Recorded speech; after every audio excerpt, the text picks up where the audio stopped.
Olá, princesas, tudo bom? O nosso vídeo de hoje é um vídeo sobre curiosidades da Bíblia. É o terceiro vídeo sobre esse assunto aqui no canal. O primeiro é sobre casamento judaico, vou colocar aqui em cima para vocês verem. É muito interessante.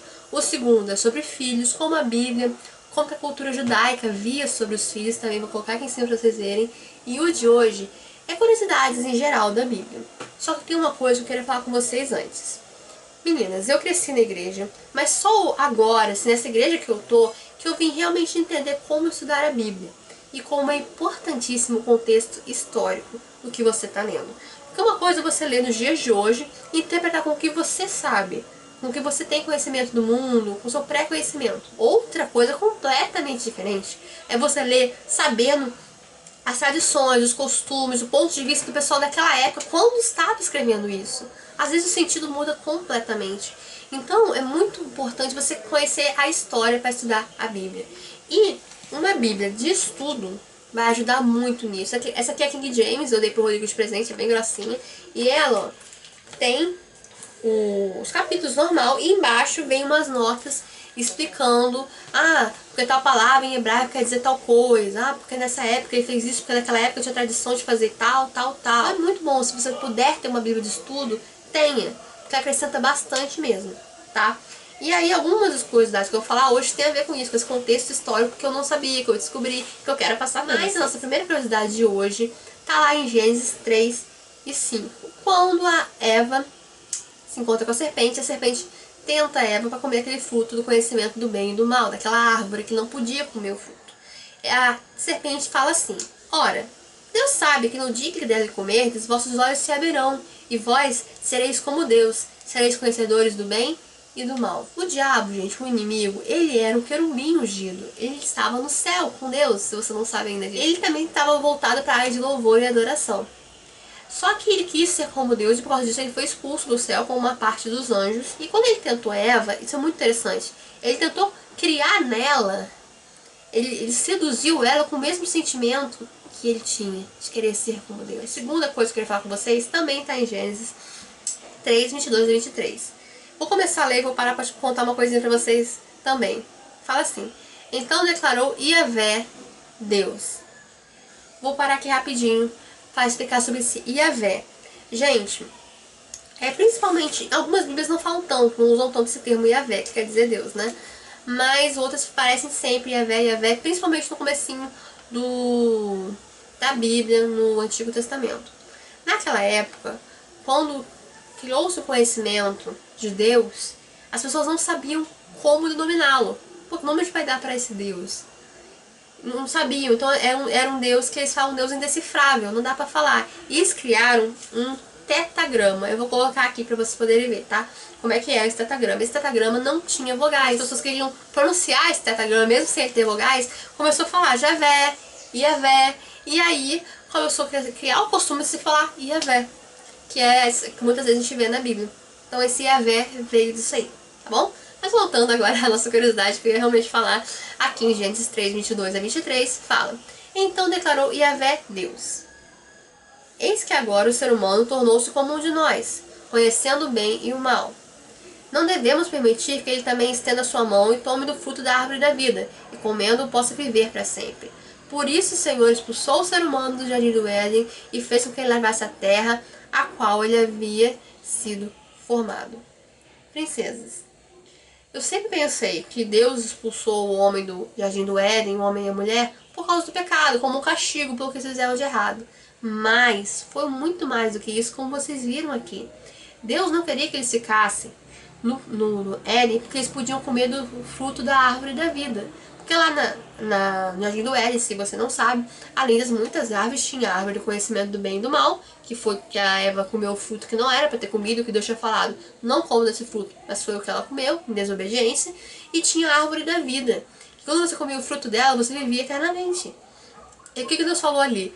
Que ele não queria que eles continuassem no Éden, porque senão ele, pecador, né, tendo pecado, comeria da árvore da vida e viveria eternamente, sendo pecador.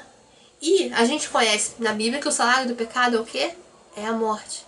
Então a partir do momento que o homem comeu daquela árvore do conhecimento do bem e do mal, ele, que era imortal, se tornou mortal. Mas se o homem continuasse ali, ele ia comer do fruto da árvore da vida, que fazia a pessoa ser eterna, entendeu?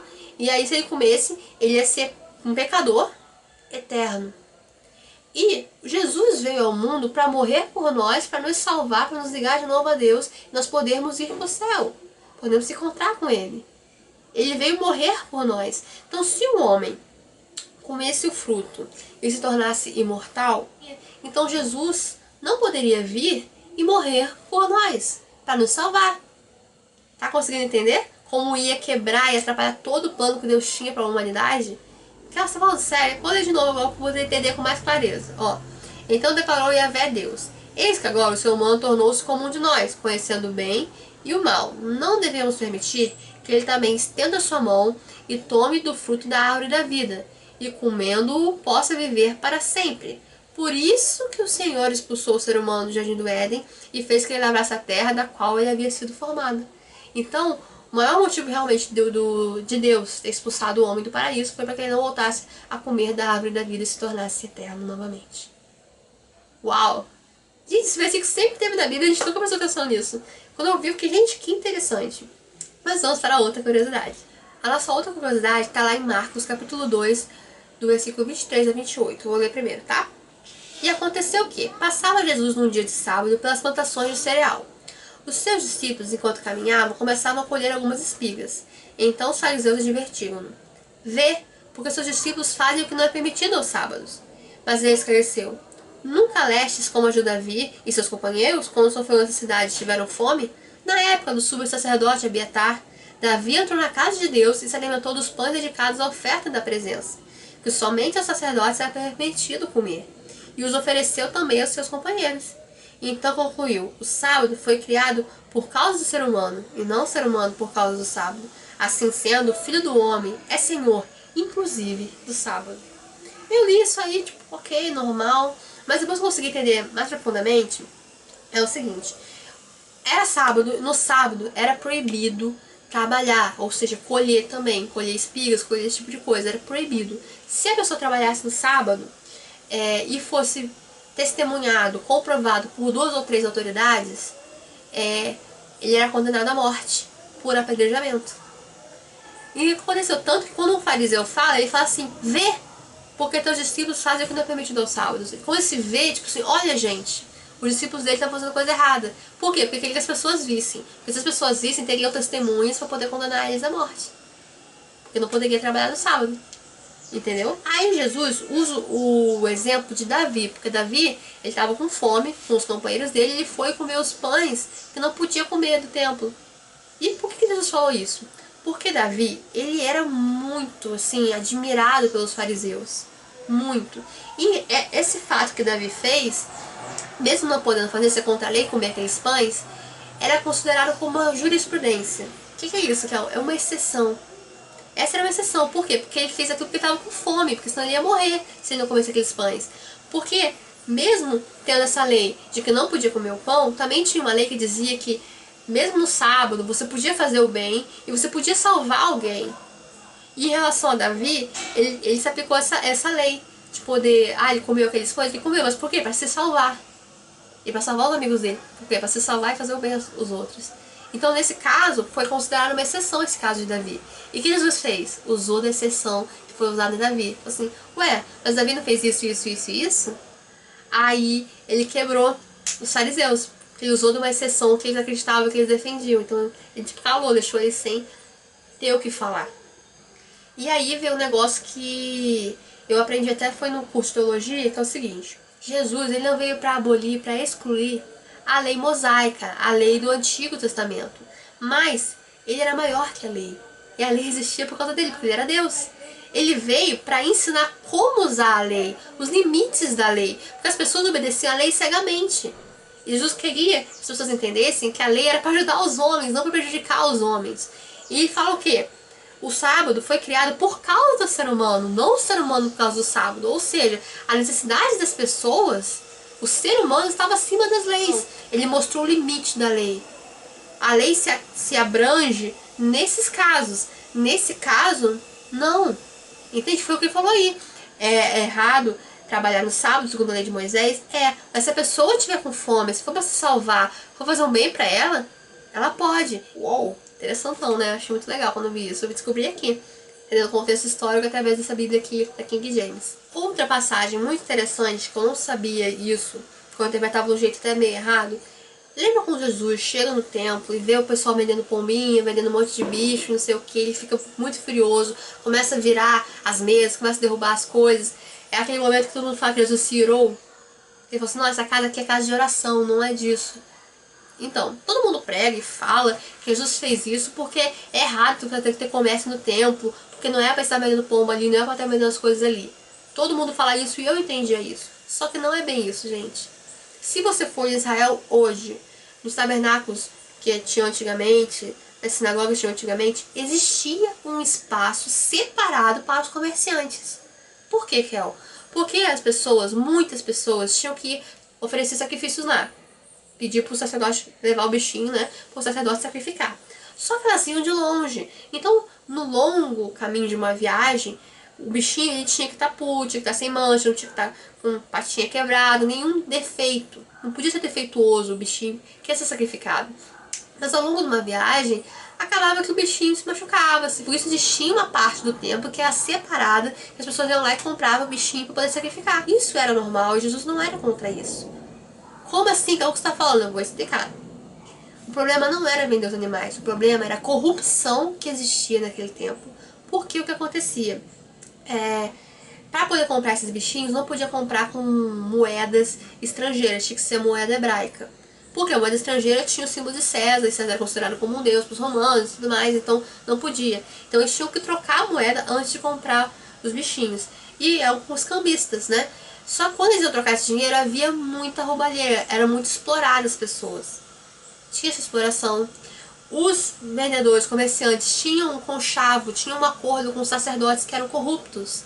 Aí quando a pessoa ia levar o bichinho, por exemplo, se a pessoa conseguiu de longe trazer o bichinho puro, certinho para ofertar, quando ele mostrava para o sacerdote olhava e falava, não tá bom o suficiente, porque o sacerdote analisava o animal antes de ser sacrificado. Então o sacerdote olhava e falava, não tá bom não. Aí a pessoa era obrigada a comprar. E o que acontecia também? Às vezes a pessoa ia, comprava e dava pro sacerdote.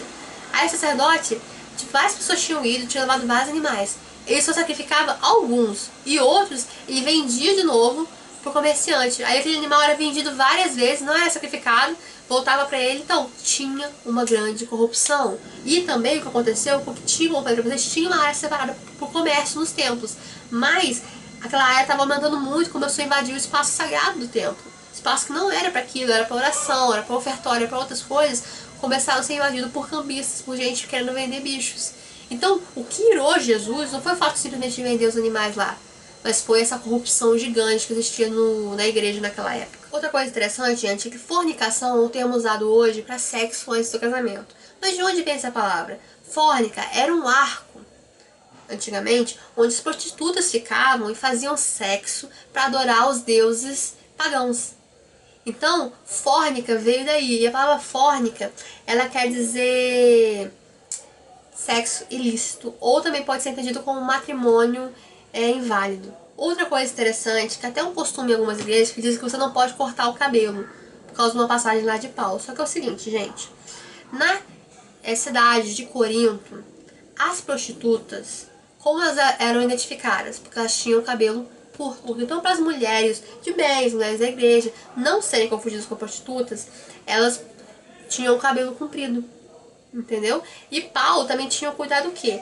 Muitas prostitutas começaram a se converter a Deus, ao cristianismo e tudo mais. Só que o cabelo não cresce de um dia pro outro. Então ela andava na rua, mesmo convertida, as pessoas achavam que ela ainda era prostituta.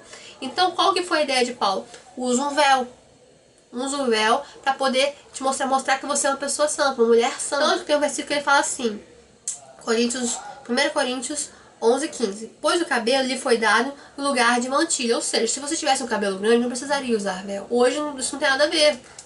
Prostituta tem cabelo comprido, curto, do jeito que ela quiser. Então isso não se aplica à nossa realidade hoje. Eu aprendi isso numa aula na escola dominical e falei, é bem interessante mesmo. Outra curiosidade, gente, é que todo mundo pensa que os sacerdotes começaram a existir com Moisés. Né?